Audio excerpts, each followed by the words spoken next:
Alhamdulillah, ramai telah menggunakan khidmat kami dan memberi kepercayaan untuk mengendalikan setiap urusan hartanah seperti Persaraan, khususnya untuk mereka yang berumur 55 tahun ke atas. Melabur dan memasuki pasaran hartanah privat.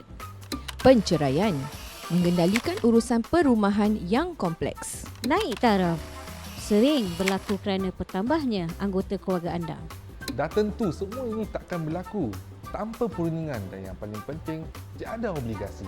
Sekali lagi, terima kasih kepada anda semua. Awak bila pula? Selamat menonton ya guys.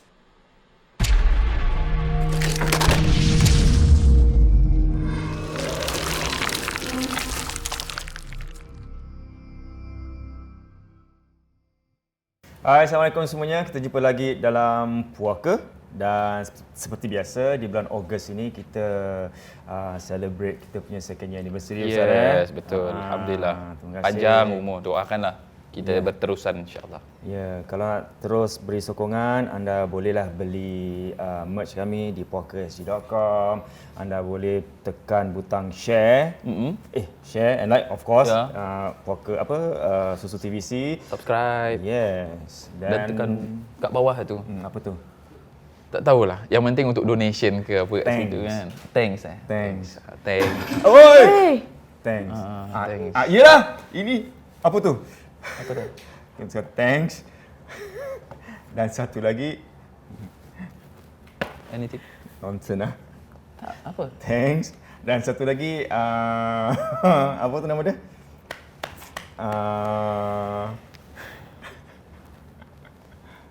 Tak ada. Thanks, butang thanks dan apa tu? Apa? Satu. Pay now. Kalau siapa nak contribute boleh ke bawah situ.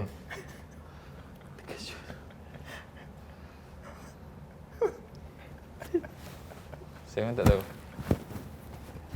Okey, kita teruskan dengan cerita ini bersama tamu kita. Okey, Dalifa. Yes, Ya. terima Dalifa ni kasih Sama-sama. for inviting me. Panggil Dalifa ni susah. Betul, Sibuk betul. Masih mengajar, sibuk buat je. drama tu semua. Kan? Okay lah, dan secara kebetulan hari ni macam free sikit kan. Saya tahu dah 2 kali sebenarnya Suzari panggil saya. Cuma nasib baiklah hari ni dapat kan. Thank you.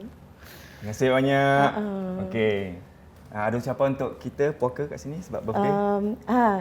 Happy birthday lah Puaka team. InsyaAllah semoga terus berjaya dalam karya-karya yang awak buat ni. Semoga berterusan dan dapat lebih ramai lah followers yang ikut kan. InsyaAllah. Amin. Okey. Bagus, terima kasih. Dan ada apa-apa nak cerita? Adalah kan. Okay lah, saya cerita saya bermula dari saya kecil-kecil dululah.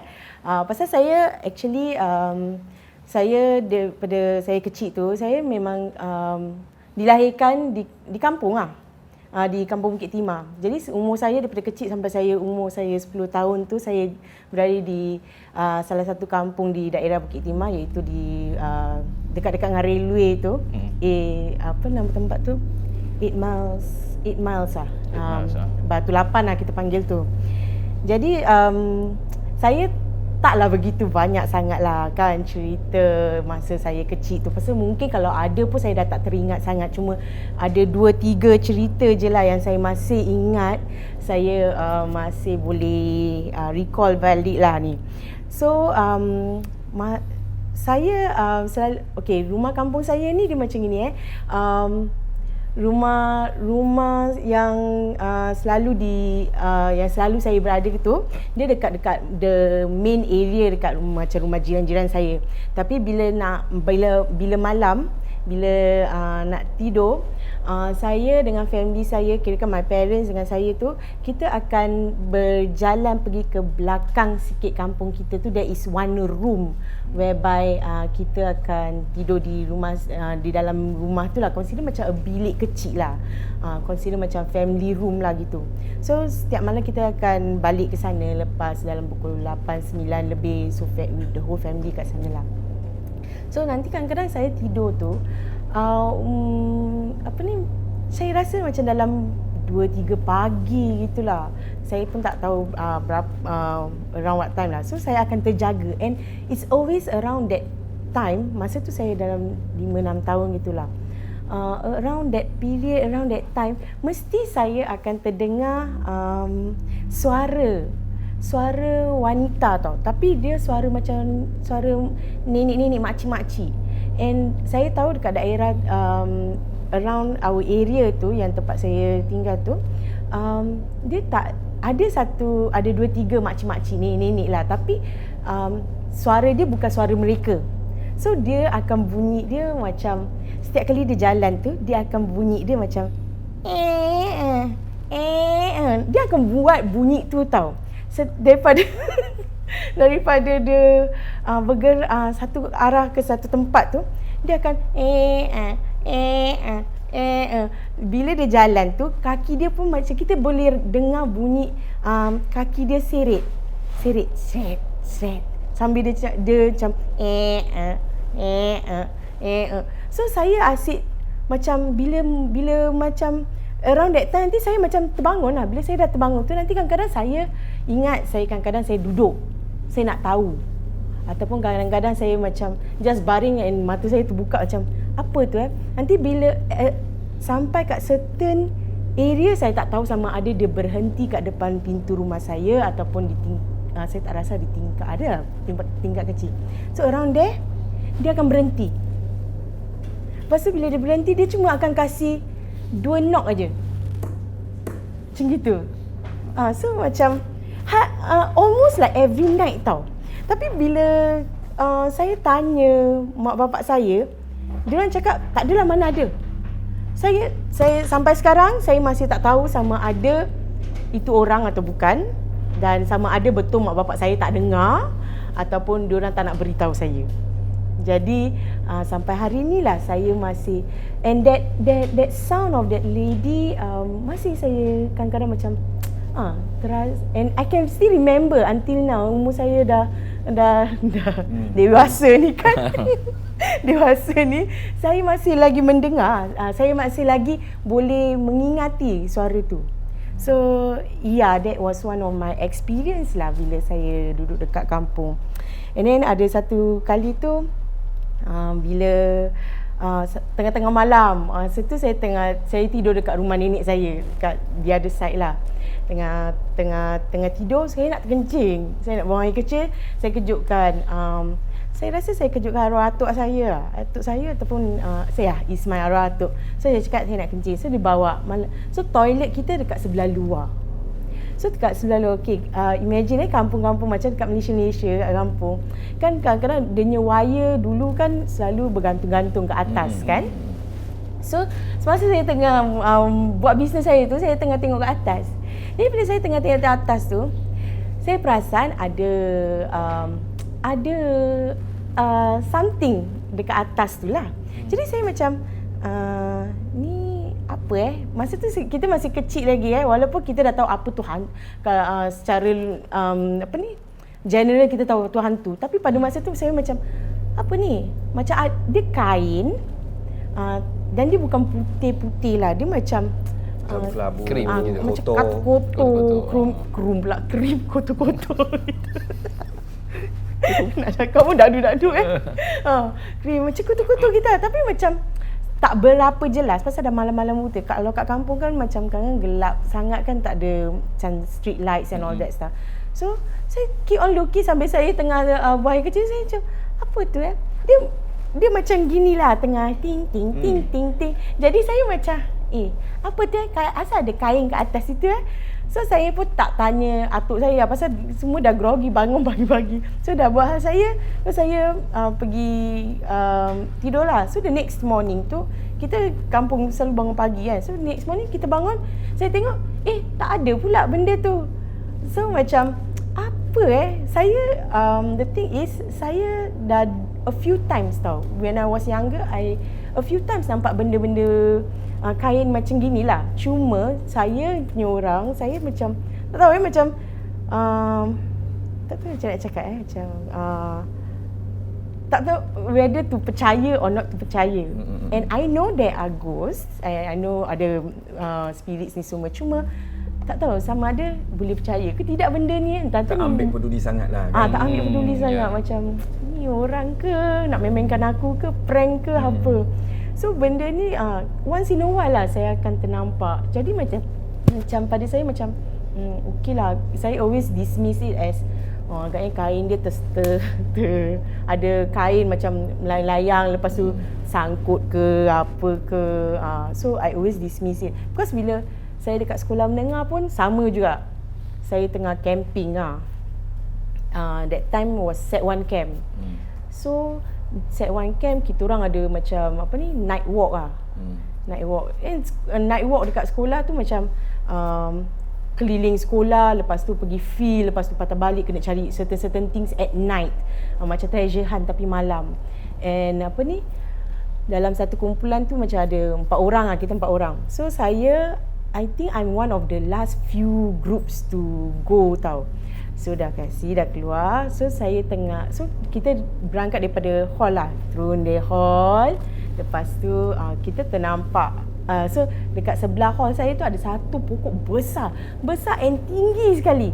So saya macam agaknya mata saya mental ke gatal kan, nak tengok ke atas. So masa tengah jalan saya macam tengok alah ada orang kat situ. So saya macam, pasal saya dah terdengar tau daripada grup-grup yang sebelumnya, nanti kau punya senior akan prank korang, akan terkejut-terkejutkan korang. Jadi saya macam confident lah. Wah, ada orang Saya gini, saya tengok lagi sekali, saya macam ada orang I go and see ada orang. So but that thing just stay like that, and it's just macam kain macam kita gitu kan. Jadi saya macam habis saya dah cakap 2-3 kali ada orang. So macam action tak takut. Tapi lepas tu jalan, I did my whole night walk tu semua. The next morning tu saya bilang kawan kita, kau nampak semalam ada orang duduk kat atas pokok tu. Sekali dia orang macam ada senior nak pergi duduk kat atas tu kan, siapa nak pergi duduk situ sih. Lepas tu kita tanya, I don't know, one of my friend ke saya ke siapa tanya dengan a teacher. And then the teacher macam, no, who want to go and climb up that tree?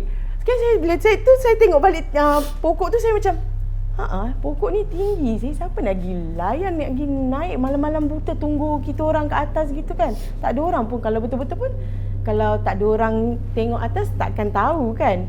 So saya cakap no lah, don't have. So throughout my 4 years kat sekolah, 5 years kat sekolah, saya kalau lalu kat tepi tu nanti macam ada orang tak. Macam kadang-kadang saya macam macam mana orang tu boleh naik atas sampai pokok ni. So I always don't want to think that I've seen things. So macam benda ni macam saya tak tahulah, mungkin saya ditutup ke, tak dinampakkan ke, tapi alhamdulillah lah kan, janganlah ditunjukkan, saya tak nak juga. Tapi kadang-kadang terlepas juga macam when I was also young, saya dekat saya pergi shopping. Dekat Bukit Timah ada few shopping centres. So one of the shopping centre tu, bila kita nak balik tu kita kena jalan dekat bawah underpass, overhead tu kan. So kita kena jalan kat situ lah. So while I was walking with my parents, saya jalan belakang, my parents jalan depan diorang sekali tengah jalan, sekali saya ternampak kat situ ada macam batu-batu lah, pokok-pokok. So saya ternampak kat batu tu ada kain putih, bukan kain putih, kain macam sama colour yang saya nampak tu lah. So saya nampak asal orang tu duduk kat situ seorang-seorang. So saya panggil, Pak, I call my father, Pak, look. So my father, don't look, just walk lah. So saya macam, Pak, no, you see, got somebody. I was young So my father also macam, no need to see, pasal gelap. Buat apa kau nak pergi tengok kiri kanan, jalan je lah terus. So when I was younger, I always nampak macam bayangan-bayangan, macam kain-kain, that kind of kain, not kain putih lah, that kain lah, jintai gitulah. Yang tu umur berapa? I think about 5, 6, 7, Masih still young. But these are the things, itulah saya cakap, saya tak selalu ingat sangatlah benda-benda. Tapi cuma kadang-kadang benda-benda gini je lah yang saya masih ingat, saya masih, kalau orang cakap pasal cerita tu, kalau orang cakap pasal tempat ni, kalau dia nampak macam kain ke ni apa, then I will like recall back, oh ya, saya kecil-kecil pun pernah nampak benda ni. Tapi saya tak tahu nak percaya itu dia atau bukan lah. Ustaz, sekarang ni just tanya je. Selalunya yang orang yang selalu macam apa? Macam kerap jumpa, bukan kerap juga, macam selalu nampak mesti baby-baby, orang kecil-kecil. Budak-budak kecil kan. But how much do they can remember? Macam memang dia terbuka macam itu kan. Sebab diorang dalam keadaan fitrah tau, dalam keadaan bersih apa ni semua. Jadi kadang-kadang diorang pun sendiri dapat rasakan dia punya energy, the bad energy tu. Sebab kita sebagai manusia, kita mempunyai energi yang lain dan mereka mempunyai energi yang lain. So daripada situ yang kadang-kadang diorang boleh ternampak ataupun boleh terasa. Sehingga itu ada jin yang khusus untuk kacau baby-baby ataupun budak-budak, dipanggil sebagai Ummu Sibyan. Okay. Ummu maknanya ibu, Sibyan maknanya untuk kanak-kanak ataupun bayi. So ada kes yang seperti itu. Maka tak mustahil kalau ada macam budak-budak ternampak ataupun diganggu seperti itu. I see. Yeah. So there was also one time dekat rumah nenek saya jugalah. Saya rasa masa tu waktu maghrib lah. Saya dengan adik saya tengah main-main kat bilik tu. Saya rasa agaknya bising lah. Jadi tengah main-main, sekali tu tiba-tiba almari datuk saya terbuka by itself. So dia terbuka. Habis salah satu baju datuk saya tu dia bergerak sikit-sikit gitulah. So saya dengan adik saya nampak. Bila kita dah nampak, terus kita pekik lah. Terus kita lari daripada bilik tu. So when kita keluar daripada bilik tu, then my nenek ask me lah, kenapa? Then dia cakap, tu pintu terbuka sendiri lah. Saya cakap lah, apa yang jadi? Saya cakap, alah tak ada apa-apa lah, agaknya angin. So we dismiss it as angin lah. Yang mungkin dia tak nak takutkan saya. Kan? Kecil siapa nak takutkan budak kecil kan? Betul. Selalu macam gitu. Yeah.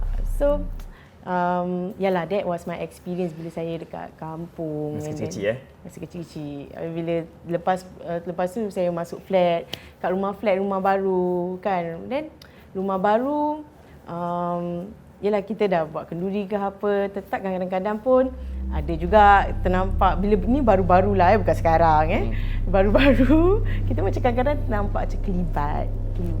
So saya kadang-kadang ingat tu macam one of the family members. Nanti kadang-kadang kita akan cari. Tapi bila kita pergi dekat dalam bilik, tak ada pula. Then saya cakap, alah ni apa pula. Takut-takutlah. Tapi nanti saya akan bilang mak saya ataupun bapak saya. Dia akan dismiss macam, tak ada apa-apalah. So I don't know whether they have seen it but I think they have lah, cuma diorang Tak takkan takutkan nak bilang. Tak nak takutkan. Pasal most of the time saya dengan adik saya kat rumah, mak bapak kerja kan. Jadi diorang pun tak nak kita fikir-fikirkan sangat. Ya. Ni rasa bagus tau, macam contoh untuk apa yang daripada Dalifah ceritakan. Bagus sebagai contoh untuk semua macam coming up young parents kita semua Kalau boleh bila ada anak atau didik anak tu jangan takutkan anak-anak kecil. Yes, so dia akan jadi penakut. Macam Dalifah, parents tak takutkan. Ya begitu kan. Tak ada apa-apa lah, tak apa-apa. Jadi bila dah besar pun dia tengok apa ya. Dia macam gitu je. Bila kita dah makin dewasa tu baru kita tahu benda-benda ni macam really this thing is happening. Then baru perasaan takut tu datang tau. Kalau tak sebelum tu saya tak rasa kot. Saya macam sikit-sikit takut kan. Sebab ada kadang-kadang parents yang diorang macam nak kasih denda ataupun nak punish anak dia. Nanti dia lock dalam bilik ke, sorang-sorang ke, masuk dalam, nanti matikan lampu ke dalam store ke apa. Sebenarnya tak bagus. Dia daripada situ nanti dia akan create that mindset yang budak ni apa-apa gelap ke apa dia akan rasa takut in the future. Yes, so dia start daripada kita yang macam mana kita berikan dia punya didikan tu. So jadi parents-parents kat rumah, okey, kalau anak tu naughty macam mana pun, You jangan macam, masuk nanti ada gitu, masuk ada pocong gini. Jangan takut-takutkan, tak baik. Sebab tu akan menjadi trauma kepada anak-anak awak semua. Nanti bila budak tu daripada berani nak duduk bilik seorang, tidur seorang, dia nangis, nanti you all pula frust. Yelah, mana tahu nak berdua, romantik dengan husband semua kan, wife, sekali lepas tu terus anak bising gini. Because you all juga yang kadang-kadang takut-takutkan your own kids. So, kalau boleh jangan lah ya. Yes, betul-betul. And then saya rasa bila saya dekat rumah flat ni macam okey lah, tak adalah banyak-banyak sangat gangguan. Cuma kadang-kala je ada bunyi guli lah, bunyi furniture perkakas rumah tu diheret. So that happens macam dah quite some time ago. So my parents, my dad lah tak salah saya, dia pergi bila dah kadang-kadang macam dah terlalu kerap, kadang-kadang kita macam terfikir takkan rumah jiran kita kenal jiran kita. Jadi dia cakap takkanlah budak-budak ni nak main guli kat rumah kan, macam tak ada game lain ke korang main asyik main guli je. Habis perkakas macam the furniture macam being dragged here and there. So macam asal Terus one day tu my father actually pergi atas lah tanya my jiran. So my jiran cakap tak adalah, kita orang kita tak ada goli pun. And then macam no lah, I think around that time kita dah tidur ni semua. So and then when we read up, my parents read up on these things, and then my parents cakap okay, so you know yalah, so that one was like yalah, a learning time for us to like okay, mungkin kat dalam rumah sendiri, and then you know you got to do your things lah, your proper things and all that stuff. So apparently dah tak ada apa-apa. Then only recently, this is the very recent case. Kat mana? Dekat rumah sendiri. Sekarang yang rumah ni juga. During COVID period, circuit breaker, kan kita orang tak kerja, tak duduk rumah, tak pergi mana-mana. So kita orang, saya dalam berapa hari, nearly 1 week tau, rumah saya tu bising. Dia bising dengan ada that goli thing lah. Goli thing tu dah start main lagi. Tapi dia cuma bising dekat bilik saya dengan saya rasa kat bilik study room lah. Pasal bapak saya yang boleh dengar juga pasal guli ni lah. So bilik saya 2 je tau, bising. Lepas tu macam dalam bilik saya tu juga cuma boleh dengar the dragging of furnitures. Saya tahu berapa besar lah bilik saya kan. Takkan saya dah mati takkanlah atuk ni yang si drag furniture kan. Pasal saya tahu yang tinggal kat atas is datuk dengan salah satu anak lakinya lah. Anak lelaki, anak perempuan tak ingat lah. So saya macam asal atuk ni main drag. Saya ingat benda-benda ni, cuma macam saya macam takkanlah ada benda gini kan. So saya ignore. It leads to a few days tau. So that one particular night, that very last night, okay, it was making so much noise sampai saya dah tak boleh tahan. Dalam pukul 3 lebih pagi tau. So saya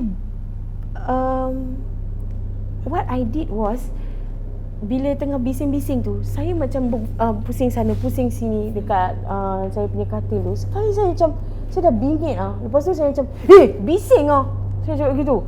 Lepas tu dekat tingkap saya tutup tingkap tengok langsir dekat tingkap saya macam ada orang hentak punya buang gitu. Saya tengok tingkap saya lah. Saya macam asal Terus saya bangun lah. Saya tengokkan tingkap saya. Saya macam, ni kenapa dia buat macam ni? Terus saya keluar, saya pergi dekat bilik. Kebetulan bila saya keluar bilik, bapak saya pun keluar bilik. Saya tengok bapak saya cakap, noisy lah. Dia cakap, ya, noisy Terus kita dua tak cakap apa-apa. We just ambil wuduk, buat our solat sunat lah. So sekali 2 days after that, bapak saya terserempak jiran saya punya anak. Then kita dapat tahu that atuk tu sebenarnya baru meninggal.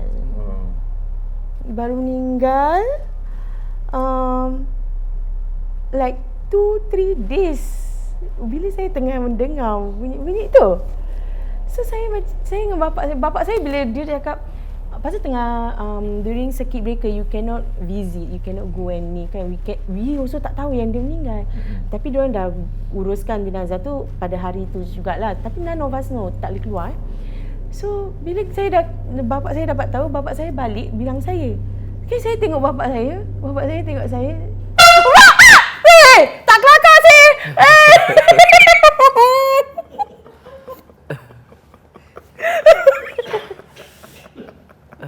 Ya Allah, boleh putus nyawa aku ni. Sorry. Ya Allah. Kan dah lupa. Nanti apa tengok bapak. Saya tengok bapak. Saya tengok bapak saya tengok saya. Lepas tu saya macam, "Habis what is that?" Dia bapak saya macam, tak tahu. Biarkan je lah. You know, I also know what is it, right? Saya cakap, oh okay lah. Then, after that day, sampai hari ni, Alhamdulillah, tak ada bunyi gitu lagi. So macam, okay. Saya pun tak tahu apa, ada connection ke, tak ada connection ke, But, yalah, a bit scary and Betul. it's not really seram.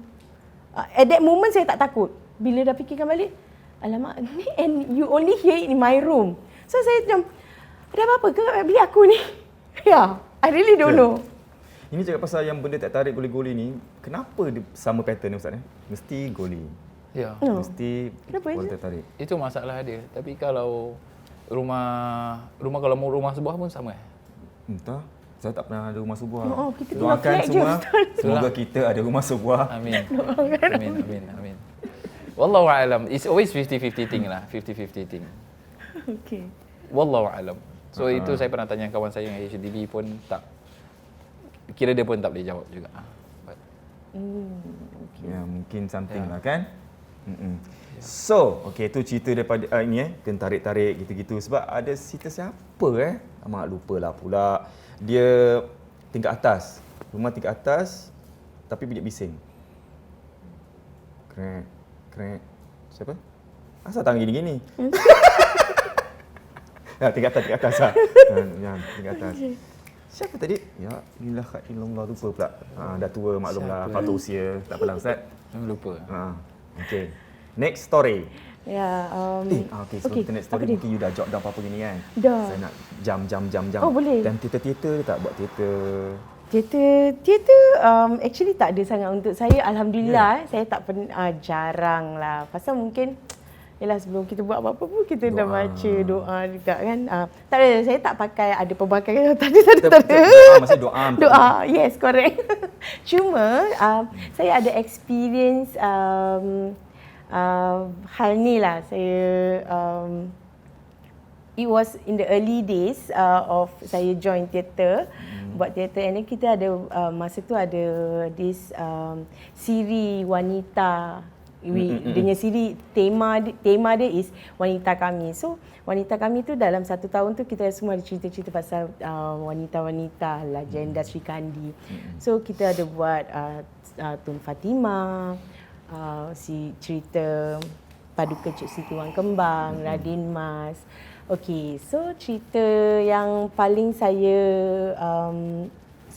kalau orang cakap pasal cerita legenda ke Siti Kandi ni semua, saya ada satu experience tapi dia tak menakutkan. Cuma dia apa benda ni? Ya Allah ya Rabbi, apa tu? Ni keluar. No, you are ni. Oh, kau ngansam.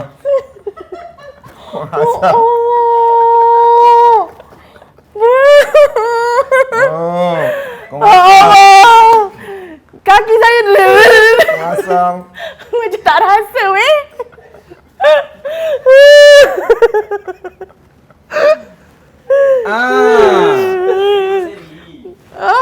Anniversary pun jangan main-main macam gini kat saya.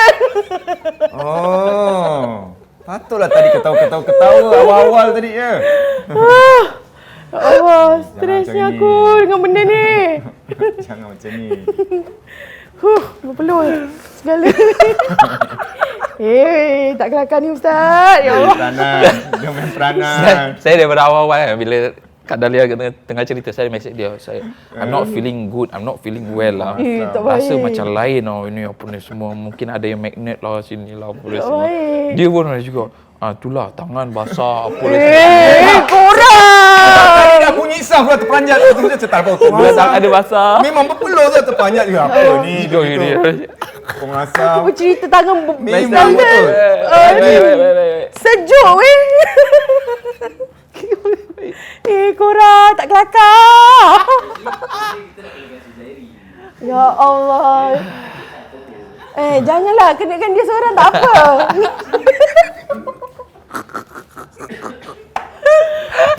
Allah. Pengasam. Okey, tak apa. Kita teruskan. Tahniah semua. Tunggu timing 7:55 cepat. Mana tu? Maknanya 7 minutes 55 seconds kan tunggu. Tunggu. Okey. Apa saya 55-nya? 7 minit 55 kita daripada awal-awal dia dah bilang okey 7 minit 55 seconds. Gitu. Bagus. Teruskan Janganlah, tadi dah terperanjat. Lepas tu semua main peranan bagus. Tak perlu handphone lagi dah. Pengasam. Satu je. Okey. Lepas ni nak buat dia je tak apa tu paka betul Nak buat drama dia pening gitu. Tak, saya buat bodoh macam itu. Pengasam. Pandai, pergi lah settle sendiri. Dah mati. Settle lah sendiri. Jahat Tak adalah. Geram macam geram.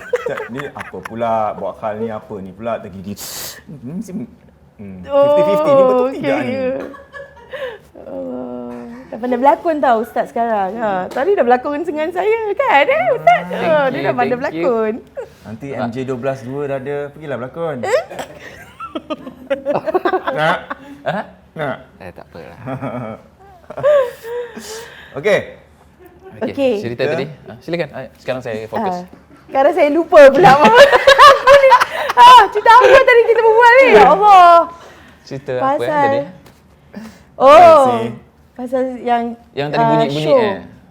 Show teater. Okay, correct.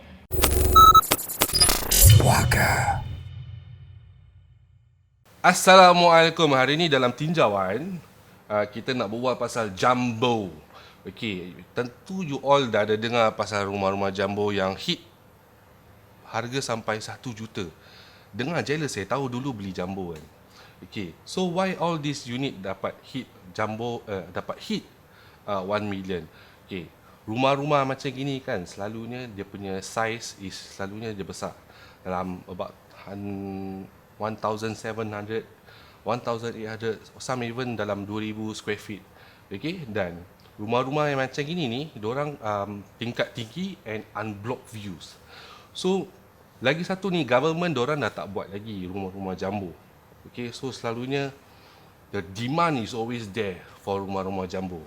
So, banyak penjual sekarang, diorang nak take advantage of this situation kan, supaya diorang dapat cover balik diorang punya hutang atau diorang punya kerugian yang dulu.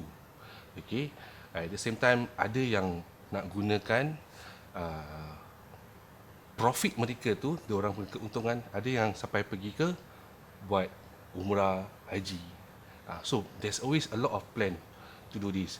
So, adakah rumah anda salah satu daripada rumah-rumah jumbo ini? Okay. So, to know more, just call kita again. Always call kita. Jangan lupa. Jangan call orang lain. It's 774-1551. Bye.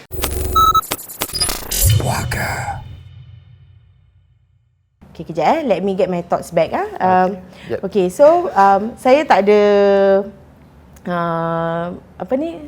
mengalami apa-apa yang buruk sangat lah. But dia tak seram. Dia cuma macam it's a feel lah kan. So bila saya buat cerita Cik Siti Wang Kembang, Paduka Cik Siti Wang Kembang. Kenapa? Tak apa. Jangan lagi Tak ada. Dah, itu je.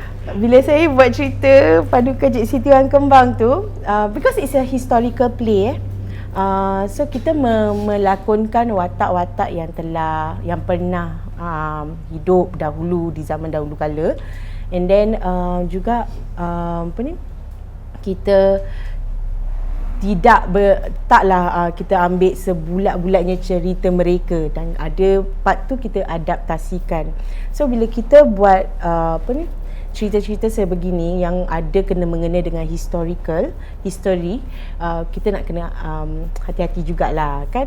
So actually tak ada apa-apa yang terjadi, cuma saya masa tu watak saya padu kewan kembang sendiri. So satu hari tu bila tengah make up, dah habis make up semua, sekali Cik Atin, director kita, Cik Atin okay, mereka akan selalu kalau dah habis make up, kita akan pergi bawah lampu, pergi check awaknya make up kena ke tidak kan. So satu hari tu bila berdiri dekat depan bawah lampu tu, so Cik Atin cakap, okay Dalifah next, cepat. So saya pun pergi lah, saya berdiri bawah lampu. Terus Cik Atin macam tengok saya, tu dia macam okay, dia ke tepi. So saya pun tak ada apa-apa lah. Lepas tu dah habis semua the show for that day. Saya dah tanggalkan makeup. Then petang tu petang ke malam malam tu Cik Atin datang, Cik Atin berbual dengan saya. Cakap, kau okey? Cakap okey. Hari ni muka kau lain muka kau ada dia seri lain. Saya macam maksudnya tu apa ni? Cakap tak, bila kau berlakon pun macam bukan kau yang berlakon. So saya macam Cik Atin saya dengan Cik Atin macam ya ke Cik Atin apa ni? Tak lah, aku rasa tak ada apa-apa lah kan. Dia cakap tak apalah, kau balik, kau buatlah apa-apa yang patut. Ya, tapi muka kau lain. So there is this another person, Cik Saleh, nama dia, kita panggil dia Daddy lah. So Cik Saleh pun datang jumpa kita. Cik Saleh pun cakap, muka Ipah hari ni lain lah. Tadi berlakon pun lain. So tapi diorang tak ada conversation with each other tau. Muka kau hari ni lain. So saya tengok Daddy. So saya macam, orang tua ni apa ni diorang cakap ni. So tapi saya tak nak fikirkan apa-apa. So what they tell me to do, bila Cik Atin cakap macam, kau balik, kau buatlah apa-apa patut. Dia cakap okay. So balik, tapi itu je lah saya punya experience. And then another experience was when I was doing Radin Mas. Radin Mas puteri di Singapura ni senang nak dapat dia punya research, because when we do all this kind of old play, kita akan turun padang buat research together and all that stuff. So one day tu kita pergi ke makam Radin Mas, kita nak tahu sendiri, and then we just ziarah makamnya tu semula. Then tak ada apa-apa, memang tak ada apa-apa lah. So malam tu kita buat rehearsal macam biasa. Lepas rehearsal macam biasa, terus balik rumah. So masa kat rumah tu was already, kalau habis rehearsal selalunya dalam pukul 10 lebih, 11. So sampai rumah mesti 12 lebih. So saya dekat kitchen lah, dekat dalam dapur saya. Saya tengah macam buat kerja saya, kemar-kemar. So semasa saya tengah buat kemar-kemar kat dapur tu, tahu-tahu saya macam rasa ada orang tengah just tengokkan saya. So you can feel, I thought it was my mother, because that person, that figure, dia dekat-dekat dengan pintu keluar masuk dapur lah. So I thought it was my mother. So bila I tulis, tak ada orang. So I continue, and I feel that thing is just around the corner je lah. So saya macam, ni biar betul So saya macam pusing balik, cakap, what is this feeling But it's not a scary feeling, it's just you feel macam ada orang tengah tengokkan you je dekat belakang, tengah tengokkan, perhatikan, dah itu je. And it's nothing scary, but that's the feeling that macam siapa So saya tak beritahu saya siapa lah. So the next day kita ada rehearsal lagi. Saya pergi buat rehearsal macam biasa. And then during the rehearsal, I think after the rehearsal lah, one of my friend, she was doing the watak Radin Mas. Saya mak tirinya. Jadi yang watak my friend tu, dia yang cakap, Cik Tin, you know what? You tahu tak? Semalam I balik kan, dekat dapur, I rasa macam ada orang tengokkan I tau. So I terus tengok kawan I.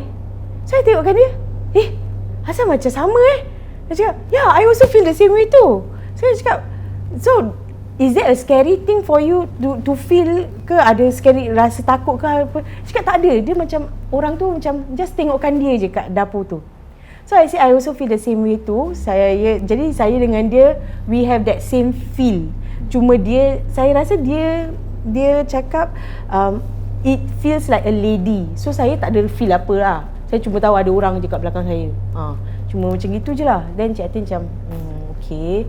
So I don't know lah. I think at that time Cik Atin ada kasih kita orang minum air, baca ni lah, baca-baca. So he give us water. Then dia macam harap tak ada apa-apa lah.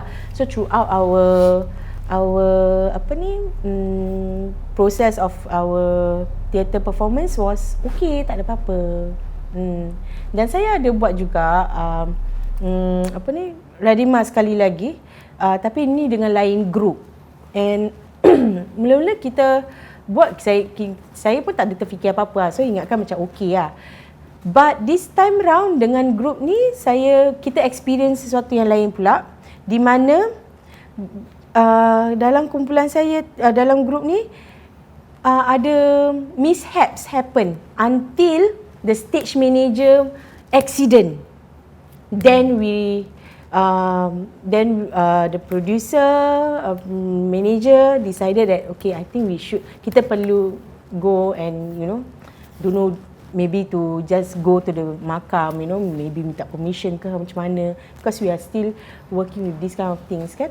But other than that, tak ada apa-apalah. Cuma yang, yalah, that mishaps happen one after another. Macam director Izzat, saya rasa patah kaki ke apa. Saya jatuh dekat dalam toilet sampai bengkak setengah ni. Sampai blue black lah tangan saya. Then my SM, accident. So, dia one after another. So, macam wah, this one cannot be lah kan. One after the kecelakaan berlaku. Ya, kecelakaan. So macam mana? Mungkin diorang ambil daripada cerita Dalifa ni macam boleh kena gini je. Terus mungkin ada perkara yang buruk. Mungkin tak dapat izin daripada tak tahu siapa. Tapi bila nak korang tu macam nak buang suih, for example dan diorang pergi ke makam untuk macam doa-doa gitu kan. So is it okay? Kalau buat gitu, kalau macam untuk future orang buat teater ke? Ya. Dia gini, dia masalah sway tu tak ada dalam Islam. So maknanya apa? Perkara takdir yang baik, takdir yang buruk adalah ketentuan daripada Allah Subhanahu Wa Taala. So bukan sway. Sebab kalau sway kita tak nak ada kan. Tapi kalau suatu perkara yang Allah berikan yang berupa ujian sebetulnya ataupun musibah, yang itu yang sepatutnya adalah untuk menyedarkan diri kita, meningkatkan lagi keimanan kita pada Allah Subhanahu Wa Taala dengan adanya kesabaran dan lain-lainnya. Maka sebetulnya itu yang menjadi suatu kekuatan bagi diri kita. Jadi for my opinion, tak perlu untuk ke kubur orang tersebut ke untuk minta biar tak sway, tak. Tapi if you want to go pergi kubur ke apa untuk mengingat kematian atau untuk menyedarkan ataupun ziarah kepada ahli keluarga yang telah meninggal ke apa, dipersilakan. Tapi kalau untuk sway, tak. Tapi kalau out of respect to that person, nak sedekah dengan Fatihah ke kat daerah kubur dia apa, silakan, no problem. So tapi dia tak akan buang sway. So apa Ustaz sarankan kalau macam Dalifa for example budak teater lain ke, budak-budak yang buat teater, buat performance, sekolah ke apa, untuk mengelakkan benda-benda yang tak diingini berlaku, apa yang diorang harus lakukan? Sebab dulu kita selalu ada doa selamat atas pentas macam gitu. So baca Fatihah. So macam tadi kan untuk Raden Mas ke apa kan, boleh kita bacakan surah Al-Fatihah untuk almarhum, contohnya Raden Mas ke apa kan, di atas apa contohnya perjuangannya ataupun apa ni dan lain-lainnya, bacakan Fatihah, Al-Fatihah. Auzubillahi minasyaitan. Itu pertama. Kemudian yang kedua, bacakan Fatihah untuk demi keselamatan daripada awal hingga ke akhir. So akhir pun sama juga, kalau boleh tutup dengan doa selamat sekali, is always the best. Dah, itu saja cukup. Okay. Terima kasih. Yes. Lagi? Betul. Ada lagi? Ada lagi, adalah a few others. Okay, last. Cerita last, okay. Okay, last nak yang mana ni? Okay lah. Yang paling rasa paling seram sekali. Saya Adalah 2-3 yang paling seram lah. Mungkin saya share lah yang boleh. filming dekat Cambodia. Cambodia, tinggal wow. Cambodia, jauh. Kalau ada yang nak sponsor Cambodia, puaka. 2-3 tahun pula. A few years back lah. Masa tu saya di sana Channel 5 punya apa ni, drama. So kita orang kena pergi Cambodia lah. So sampai kat sana kita stay about few days kat sana pasal bila saya sampai tu kita terus masuk kat hotel terus kita the next day terus pagi-pagi dah shoot lah. So ada satu malam, saya rasa the first night ke second night lepas shoot, dah penat kan kalau shoot kan. So kita balik hotel and then kita tidur, saya dengan Awalia masa tu so dalam bilik tu ada dua katil and one of the katil ni dia sebelah pintu. So Awalia tidur kat situ, saya tidur dekat yang sebelah tingkap. And saya tak pernah buka langsir pasal seram. Sebelah tu building dia kosong. Building kalau siang hari bila tengok, saya boleh nampak kat sebelah punya bilik tu, sebelah building tu. And kosong. Tak nak tengok pun. Jadi keep on closing je. So one day tu kita dah penat. So kita tidur. Semasa tidur tu, Awalia dah tidur. Saya dah tidur tapi saya face sini lah. Dah tutup tingkap kan. Jadi face sini. Sekali bila saya pusing nak face sini, saya macam tengah mamai. Saya ternampak pintu hotel tu dia terbuka perlahan-lahan sekali. Dia buka pelan sekali. So dia macam so saya macam aku tidur ke? Aku mimpi ke? Ini betul So saya buka lagi mata saya. Ini betul lah. So pintu dia dah adjust sikit tau. So bila dah adjust sikit, then saya macam ini betul lah pintu dia buka Then saya macam okay. Habis kita dua perempuan je kat dalam tu kan. Ni apa yang nak kena buat So saya macam bangun. So saya pergi depan pintu. Then I hold the doorknob lah. Then saya kejutkan Lia. Saya cakap, Lia, pintu ni terbuka tau. Habis dia dah, macam mana dia buka? You buka? Tak, I tak buka. Dia terbuka sendiri. Do you want me to go out and look, to check? Habis dia cakap, jangan. Kau tutup balik. So kita boom, tutup je. Dia, ni aku dah tutup. Aku kunci. Kau tengok aku kunci kan? Kunci. So kita dah kunci. Terus macam dua-dua dah takut. Terus macam saya nak tidur pun dah terfikir-fikir kan. So baca apa yang kita boleh baca sampai the next day. The production team, one or two of the girls were like, so how, everything okay nak? Saya tengok dia, everything okay. Orang kelakar kan, everything okay. We tell her lah, macam okay, not okay lah. The room, the door terbuka lah. Kita cakap, oh is it? Okay. Dia macam, okay. That day we all in that room. Then we all change before you all come. Kelakar kan korang. Berapa hari tu duduk stay? I think 5 days. Yeah. So kita orang dapat pergi dekat the killing fields, dekat prison. So hari tu hari off day saya dengan Lia lah. So kita pergi. So dekat prison tu pun kelakar juga. Seram juga. Kita tengah jalan and apparently hari tu cuma saya dengan Lia je tengah jalan kat dalam, bukan dekat prison tu lah, cuma kat tingkat-tingkat tu kita dua perempuan je tengah jalan. So tengah tak fikir apa-apa, tengah jalan tengok dalam prison dia macam mana kan. Sekali dia tengah panas terik, tak ada angin, tak ada ribut. So both of us were looking inside dekat dalam prison tu punya. So kita berdiri kat depan pintu. Dia macam prison dia macam classroom tau. Jadi kat depan sana is the tingkap lah. So tingkap dia, okay, kita tengah tengok tingkap dia boom. Macam gitu. Tu kita macam tengok tingkap tu. Saya kat sini, saya tengok Lia yang kat pintu lagi satu. Lia tengok saya, cakap, okey dah, jom jalan. Terus turun, tak berani nak ni.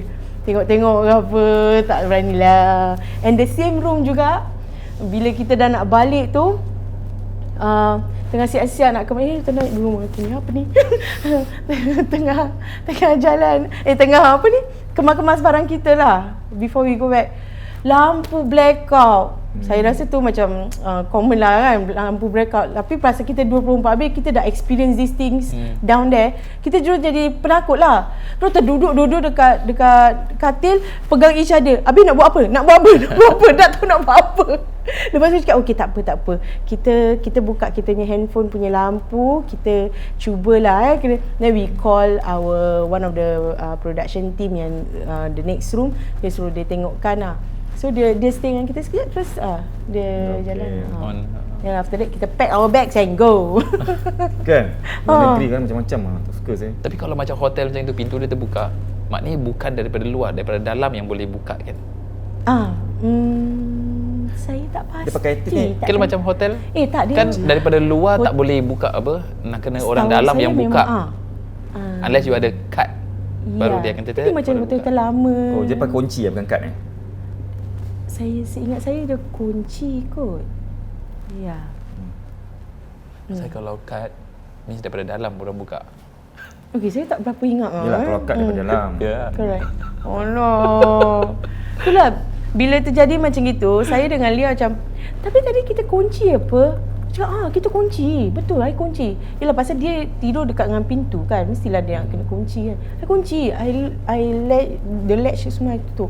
Cakap, kan macam mana boleh buka? Terus kita macam, okeylah, tak mau cerita lah. Dah lah, aku tidur tepi ni kan. Pintu building yang seram tu kan. So, yalah. Tu dia cerita pasal syuting kat luar negeri, hotel. Yes, At least ada orang. Si penakut ni seorang. Oh, kena juga. Bukan tak tahulah. Ni mungkin saya angin, husnuzon. Saya kan Bagus. macam Hotel ni, angin, jet, tepuk waktu panjat, si husnuzon. tak boleh tidur. Dengar cerita. Daripada keluar bilik, pintu emergency kan. Emergency kalau hotel kan macam tolak itu kan, macam bar tu kan. Yes. Tu kan. Ya. Bunyi bising. Lepas tu jalan, lift, tertinggal barang. Patah balik macam orang baru gitu. Macam tolak. Tukar gitu. Terus masuk bilik balik, tutup, telefon director. Guys, come out now to my room. Urgent, ASAP. Cik marah tu. Why? Sebab time ada something yang buat saya marah. Now. Semua naik. Bring me downstairs gitu. Bring me downstairs. What? No, just come macam gitu. Essence pada takut. Now. Malah takut, Essence je lah marah. Okey, terima kasih Daifah kerana sudi kongsi cerita dengan kita hari ini. Dan Ustaz, jom ke belakang. Okey. Baik. Orang takut kan? Ada apa-apa macam buat bisnes ke apa-apa ke? Bisnes? Ke nak bagi tahu kat audience? Tak ada bisnes apa. Ajar drama ke apa-apa? Saya cuma mengajar je drama. Mengajar. So Daifah, tunggu sekejap Daifah. Okey. Boleh kasih.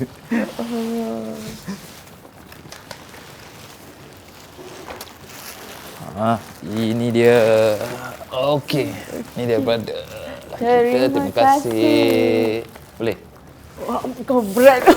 Terima kasih Tim Parker. Sebab ni sebenarnya kita daripada sembang rumah orang. Kan? Lepas tu tak tahu mana nak buang ke bekasi dia. Bungkusan ni. Oh ya ke? Bagus Nanti tanamkan lah. Okey. Dan okey sebentar. Ini dia $100 voucher McKing. Okey, terima kasih. Mac King. Malayan Council. Terima kasih. Sial ni dah Jangan nak kasih terbanyak-terbanyakan. Kan otak ada dah beyond. Dah tengok McKing ke sini. McKing. Minta maaf, $100 voucher dan Malayan Council. Ini kita punya puaka tote bag. Terima kasih. Wah, ada tote bag Dan ni baru McKing. Okey, sekejap Macam azab je dia pegang-pegang gitu. Kan? Nampak tak? Janganlah macam ni. Kepo juga. Nak Oh, Okay, this mari is kita nice. tengok. Wah, cantik lah. Terima kasih Matt King. Sebab Matt. Okey. So jangan lupa follow kita punya IG story, Facebook dan juga TikTok dan IG je. Story tak payah. Dia IG je. Bila follow IG, dia akan follow IG story. Nampak? Ini di antaranya kalau terkena daripada macam tadi kan gitu kan. Dia boleh sort dot sikit. Ya. Dah lupa. Okey, teruskan. Jadi follow kita punya IG, kita punya Facebook, kita punya TikTok, semua media sosial. Follow aja, jangan lupa untuk subscribe kita punya YouTube channel di Susu TVC dan juga jangan lupa join kita juga pada bulan Oktober 21 hingga 23 hari bulan. Kita akan berangkat ke KL, kita akan buat live macam gini and kita akan masuk ke rumah hantu insya-Allah. Ada lagi nak tambah? Buat penutup please. Buat penutup. Penutup.